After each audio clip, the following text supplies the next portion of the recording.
क्या हुआ जब एक रानी को अपने अस्तबल में बंधे एक घोड़े से प्यार हो गया। बहुत पुरानी बात है। एक राज्य में एक राजा और रानी रहा करते थे। वे दोनों एक दूसरे से बहुत प्रेम करते थे। उनकी शादी को बहुत साल गुजर जाने के बावजूद उन्हें कोई संतान प्राप्त नहीं हुई, जिसके कारण राजा को शर्मिंदगी का सामना करना पड़ता था। राजा ने अनेक हकीमों और वैद्यों से इस बारे में सलाह ली और उन्होंने जैसा कहा वैसा ही किया। फिर भी राजा को संतान प्राप्त नहीं हुई। ऐसे ही समय बीतता गया। एक बार रानी अपने कमरे में आराम कर रही थी। तभी रानी के कक्ष में सफाई करने वाली नौकरानियां यह समझकर कि रानी सो रही है, आपस में बात करने लगी। एक बोली, हमारे राजा और रानी एक दूसरे से कितना प्रेम करते हैं, फिर भी कितनी दुख की बात है कि उन्हें कोई संतान प्राप्त नहीं हुई। दूसरी नौकरानी ने उत्तर देते हुए कहा, यह बात बिल्कुल सही है, लेकिन रानी को जंगल में रहने वाले साधु के पास जाना चाहिए, क्योंकि उनके बारे में मैंने बहुत सुना है। यह बात करते हुए दोनों नौकरानियां रानी के कक्ष से बाहर चली गईं। सोने का दिखावा कर रानी ने सारी बात चुपचाप सुन ली। उसने चोरी छिपे जंगल जाने का फैसला किया। अगली सुबह सबकी नजरों से बचते हुए वह अकेले ही जंगल की ओर निकल पड़ी। जंगल में कुछ दूर चलने के बाद उसे एक कुटिया दिखाई दी। रानी धीरे धीरे चलते हुए उस कुटिया के पास पहुंची। तभी उसने देखा कि कुटिया के बाहर एक तपस्वी संत ध्यान मग्न बैठा हुआ है। रानी ने उन्हें प्रणाम किया और अपनी परेशानी बताई, लेकिन वह तपस्वी रानी के रूप और यौवन को देखकर मोहित हो चुका था। वह अब किसी भी प्रकार रानी को अपना बनाना चाहता था। उसने रानी की मजबूरी का फायदा उठाते हुए कहा, मैं तुम्हें पुत्र प्राप्ति का वरदान दे सकता हूँ, पर इसके लिए तुम्हें मेरे साथ एक रात बितानी होगी। ये सुनकर रानी के पैरों तले जमीन खिसक गई। उसने क्रोध में कहा, तू तपस्वी हो ही नहीं सकता, तू तो एक पाखंडी साधु है जो दूसरों की मजबूरी का फायदा उठाता है। रानी के मुख से पाखंडी शब्द सुनकर तपस्वी आगबूला हो गया। उसने कहा, तुम मेरी शक्तियों से अब तक अनजान हो। मैं तुम्हें श्राप देता हूँ, तुम्हें पुत्र तो मिलेगा, लेकिन वह राजा से नहीं बल्कि एक घोड़े से उत्पन्न होगा। रानी ने तपस्वी की बात पर ध्यान नहीं दिया और राजमहल की ओर निकल पड़ी। जब वह राजमहल पहुंची तो राजा ने उसे देख लिया और पूछा, रानी तुम कहाँ गई थी? आज मैंने तुम्हें सारी जगह ढूंढा, लेकिन तुम नहीं मिली। रानी ने झूठ बोलते हुए कहा, मैं अपनी सहेलियों के साथ घूमने गई थी। राजा ने कहा, ठीक है, तुम तैयार हो जाओ, आज मैंने अपनी 9वीं सालगिरह की खुशी में दावत रखी है। आज हम सभी साथ बैठकर खाना खाएंगे। रानी खुशी से तैयार होने के लिए चली गई। कुछ देर बाद दावत शुरू हुई। राजा और रानी ने खुशी खुशी उनके लिए लाया गया केक काटा। फिर सभी राज्यों के राजाओं ने अपनी ओर से लाए गए उपहार राजा और रानी को देना शुरू किए, जिनमें बहुत सारे धन, जवाहरात और अनमोल हीरे शामिल थे। इसी बीच एक राजा ने एक बहुत ही अच्छी नस्ल का काला बेहतरीन घोड़ा उपहार स्वरूप दिया। दावत शुरू हुई। सभी लोगों ने मिलकर खाना खाया। तभी रानी वहां से उठकर चुपचाप चली गई और अपने कक्ष में जाकर लेट गई। राजा भी रानी के पीछे पीछे पहुंचा और बोला, क्या हुआ रानी, तुम बीच दावत से उठकर क्यों चली आई? रानी ने कहा, पता नहीं क्यों, पर मेरे मन में एक अजीब सी बेचैनी हो रही है, जैसे कुछ अनहोनी होने वाली हो। रानी की यह बात सुनकर राजा घबरा गया। उसने कई हकीमों को बुलवाया और रानी का इलाज करवाया। कुछ दिन तो सब ठीक रहा, लेकिन जैसे ही शाम ढलती रानी को फिर से वही बेचैनी होने लगती। और फिर एक रात कुछ ऐसा हुआ जिसकी किसी ने कल्पना भी नहीं की थी। रानी ने घोड़ी का रूप धारण कर लिया। वो चुपचाप महल से निकलकर अस्तबल पहुंच गई, जहां वही काला घोड़ा बंधा हुआ था। अब ये हर रात होने लगा। दिन में रानी सामान्य रहती और रात को रहस्यमयी घोड़ी बनकर अस्तबल चली जाती। समय बीता और रानी गर्भवती हो गई। राजा और पूरे राज्य में खुशी की लहर दौड़ गई। राजा ने रानी की सेवा के लिए ढेरों नौकरानियां तैनात कर दी ताकि उसे किसी चीज की कमी न हो, लेकिन 9 महीने से ज्यादा समय बीत गया। फिर भी रानी ने बच्चे को जन्म नहीं दिया, जिस कारण राजा को बहुत चिंता होने लगी। लेकिन समय की मार के आगे कोई कर भी क्या सकता है। समय बीतता गया। रानी को गर्भ धारण किए हुए 15वां महीना शुरू हो गया कि अचानक एक दिन रानी को जोरों से प्रसव पीड़ा शुरू हो गई। रानी की चीखों से महल की दीवारें गूंजने लगीं। राजा ने आदेश दिया कि दाई माँ को बुलाकर लाओ। राजा का आदेश पाकर सैनिकों ने दाई माँ को बुलाया। राजा ने दाई को सारी बात बताई। राजा की बात सुनकर दाई माँ रानी के कमरे में चली गई। कुछ ही देर बाद कमरे से बच्चे के रोने की आवाज सुनाई दी। राजा अपने पुत्र को देखने के लिए बहुत उत्साहित था कि अचानक कक्ष के अंदर से घबराई हुई दाई बाहर निकली। उसका शरीर पूरी तरह डर के मारे कांप रहा था। दाई की यह दशा देखकर राजा ने कहा, दाई तुम इतनी घबराई हुई क्यों हो, और रानी का स्वास्थ्य कैसा है? उसने पुत्र को जन्म दिया है या पुत्री को? यह बोलकर राजा दाई के मुख की तरफ देखने लगा, लेकिन दाई के मुख में तो जैसे दही जम गया हो। वह कुछ बोल ही नहीं रही थी, बस डर के मारे कांप रही थी। दाई के कुछ न बोलने पर राजा ने कमरे में जाने का फैसला किया और वह कमरे में चला गया। वहाँ उसने देखा कि रानी के पास एक बच्चा सो रहा है, जिसका आधा शरीर लड़के का है और आधा शरीर घोड़े का। यह देखकर राजा हैरान रह गया। उसके पैरों तले जमीन खिसक गई और वह वहीं बेहोश हो गया। जब राजा को होश आया तो उसने देखा कि रानी बिस्तर पर बैठी रो रही है। राजा ने रानी से कहा, शायद भगवान हमें खुश देखना ही नहीं चाहता, इसीलिए वह हमारे साथ इस प्रकार कर रहा है। राजा की बात सुनकर रानी और जोर जोर से रोने लगी। राजा ने आश्चर्य से पूछा, क्या हुआ रानी, तुम रो क्यों रही हो? रानी ने कहा, मैं आपको कुछ बताना चाहती हूँ, लेकिन मुझे आपसे ये वादा चाहिए कि आप मुझे कुछ कहेंगे नहीं। और राजा ने कहा,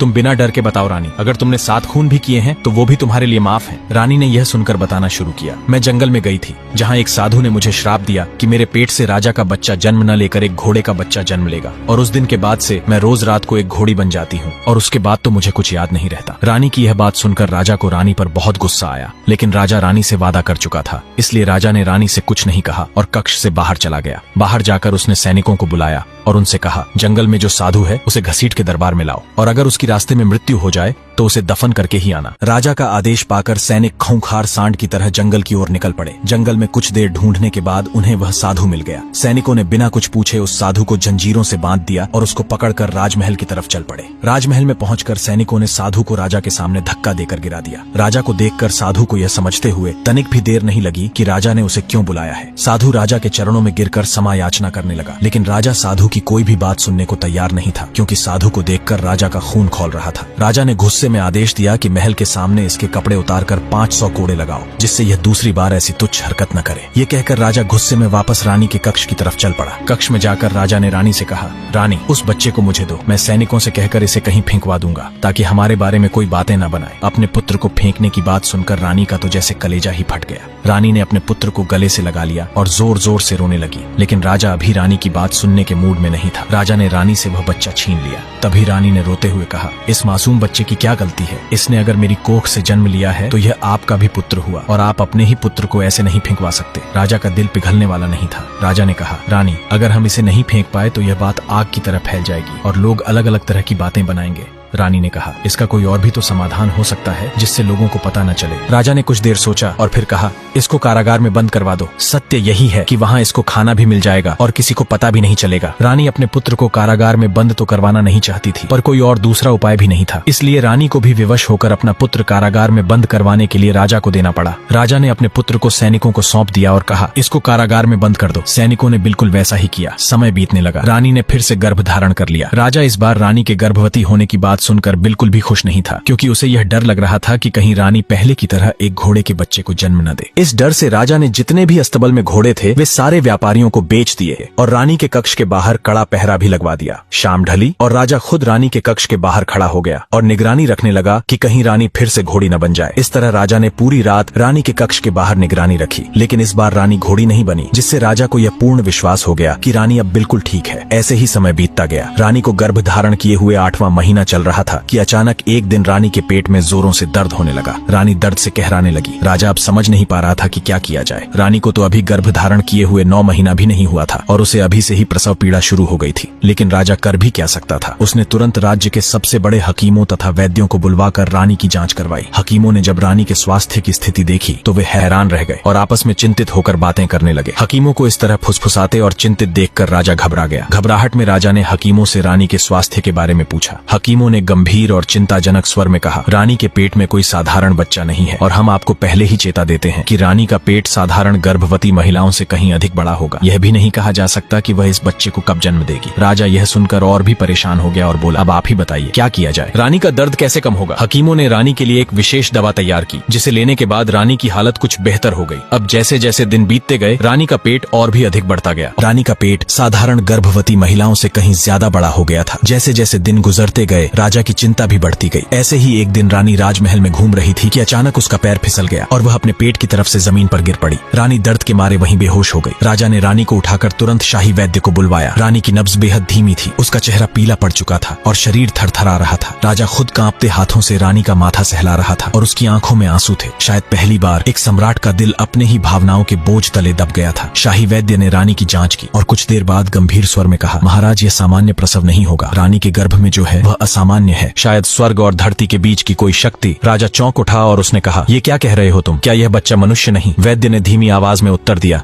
मनुष्य है, परंतु कुछ और भी हो सकता है उसमें, हम केवल अनुमान ही लगा सकते हैं। यह कहकर वैद्य ने रानी को एक विशेष औषधि दी, जिससे रानी ठीक हो गई। अब जैसे ही शाम ढली रानी को प्रसव पीड़ा शुरू हो गई। रानी की हालत ऐसी थी कि अगर उसने अभी बच्चे को जन्म नहीं दिया तो उसकी मृत्यु हो सकती थी। राजा ने दाई को बुलाया। दाई ने रानी के पेट को पकड़कर उसके बच्चे को जन्म दिलवाया। जैसे ही बच्चे का जन्म हुआ, बच्चे की किलकारी से पूरा राजमहल गूंज उठा। दाई बहुत उत्सुक हो गई राजा को बताने के लिए कि रानी ने एक पुत्र को जन्म दिया है जो कि स्वस्थ है। दाई अपने आप को रोक नहीं पाई और राजा के पास जाकर उसे सब कुछ बता दिया। राजा यह सुनकर बहुत खुश हुआ और उसने दाई से कहा, बोलो दाई, तुम्हें क्या चाहिए? तुम जो मांगोगी वह मिलेगा। दाई ने कहा, सोच लीजिए महाराज, एक बार फिर आप क्या बोल रहे हैं? राजा ने कहा, मैंने जो वादा कर दिया उसके बाद मैं पीछे नहीं हटता। तुम मांगो, तुम्हें क्या चाहिए? इतना सुनते ही दाई ने कहा, मुझे आपका जो पहला पुत्र था वह चाहिए। राजा ने सोचा, वैसे भी मैं अपने उस पुत्र को अपने पास नहीं रखता और अगर उसे यह दाई रखेगी तो उसके लिए ही अच्छा होगा। यह सोचकर राजा ने कहा, तुम उसे ले जा सकती हो अपने साथ। यह सुनकर दाई बहुत खुश हुई और राजा के पुत्र को एक टोकरी में डालकर महल से ले गई। घर जाकर उसने अपने बेटे की पत्नी से कहा, बहू क्या हुआ? अगर तुमने अभी तक किसी बच्चे को जन्म नहीं दिया, भगवान ने तेरी किस्मत में तो एक दिव्य बच्चा लिखा था जो आज मुझे मिल गया है। यह कहकर दाई ने टोकरी से बच्चे को निकाला और अपनी बहू को दे दिया। बहू के हाथ में जाते ही बच्चे का चेहरा सामान्य हो गया। ये देखकर दाई के बेटे की बहू बहुत खुश हुई और राजा के बेटे को अपने पुत्र की तरह प्रेम करने लगी।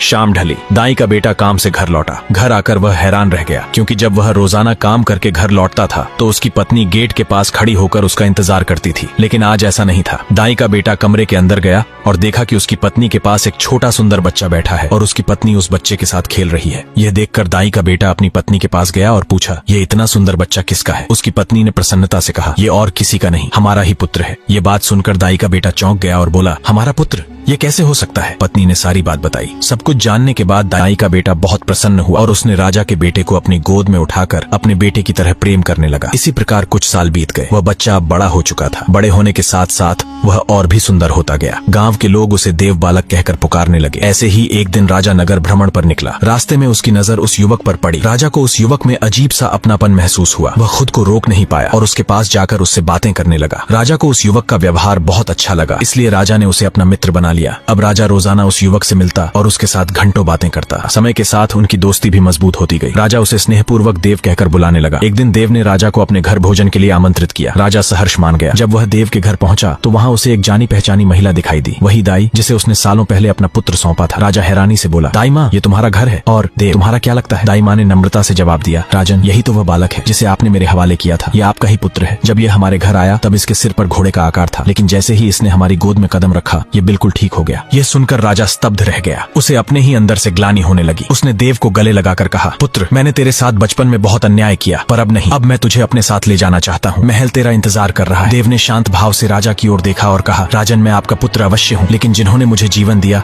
पाला पोसा, प्यार और संस्कार दिए, वे ही मेरे असली माता पिता हैं। मैं उन्हें छोड़कर कहीं नहीं जाऊंगा। राजा यह सुनकर कुछ पल के लिए शांत हो गया। फिर उसने देव का हाथ थामा और कहा, अगर तू महल नहीं आएगा तो मैं ही तेरे पास आऊंगा, हर त्योहार, हर जरूरत में, क्योंकि अब मैं तुझे दोबारा खोना नहीं चाहता। अब यह सुनकर सभी खुश हो गए और बड़े प्रेम से रहने लगे। तो